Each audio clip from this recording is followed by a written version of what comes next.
Hello, I'd like to welcome you to Crim 3. I think we're going to have a really good year. It's online, and probably like so many of you, I prefer the face-to-face experience. I just think that is a really good way to go. But nevertheless, we're going to make the best of it. And I think we've done that in the past, and we'll continue to do that. Crim 3 is an excellent class. I think it'll probably be one that you're going to find is a little challenging because there's a lot of reading and you have to read in this class. If you're going to be successful, you have to read. The good news is when you do read, you're going to do very well. The subject itself is very logical. It makes good sense. And of course, we're going to be talking about what criminal evidence is. And you probably have somewhat of an idea, but there's so much more to it. Because really what we're looking at is what is allowable or not allowable in a court of law. Because without that, it's meaningless. I could have all kinds of evidence that a suspect committed a crime, and if it's not allowable in court, I may not get a conviction. I may lose the case, and I don't want to see those sort of things happen when we're dealing with somebody who actually committed the crime. So an evidence is set up to have a lot of restrictions to make it a little difficult to get into court. And there's reasons for that.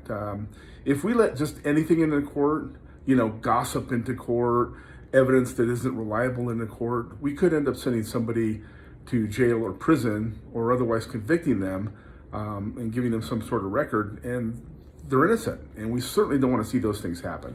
So instead, what we're looking to do is to set a standard for evidence, whether it's direct, circumstantial, physical evidence, testimonial, so on, that requires a pretty high bar of scrutiny to allow it into a court of law.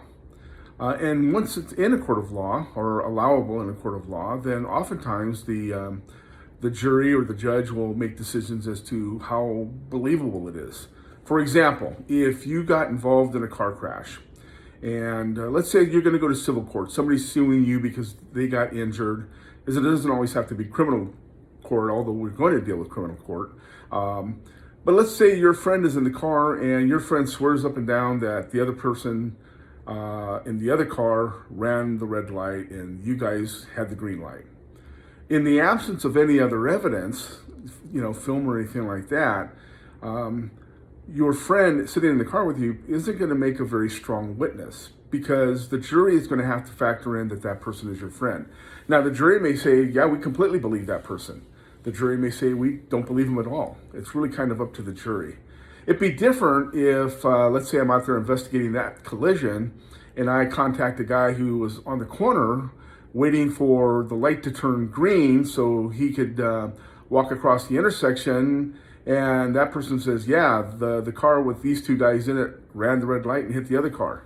That's strong testimonial evidence because that person has no dog in the fight. Unless he knows the people involved, that's an independent witness. So you can see how both testimonies are going to be allowed in the court, but one will probably carry more weight with the jury than the other. So the course is designed and set up so that we go through different types of evidence, ballistic evidence, fingerprint evidence, trace evidence. We talk about crime scene controls. We talk about chain of custody, hearsay evidence, exceptions to the hearsay evidence, the exclusionary rule, and so on. Like I say, the good thing is a lot of it makes really good sense. You'll sit there and go, okay, I get it. I understand that. I find most students do pretty well, in fact, very well, if they just simply do the reading assignments and simply do the weekly assignments. They're all geared to help you get a better understanding. So with that in mind, we're going to have a good semester. From time to time, I'll post up videos on certain chapters, not all the chapters. So don't expect that, but what you should look at is every week you should be in your book doing some reading. Looking at the slides. The PowerPoint slides are also going to be very important to you. And then finally, make sure you read the announcements and take care of that check-in assignment. That's absolutely important too. All right, so you guys have a good time getting started. If you have any questions, let me know. Otherwise, we'll have a great semester.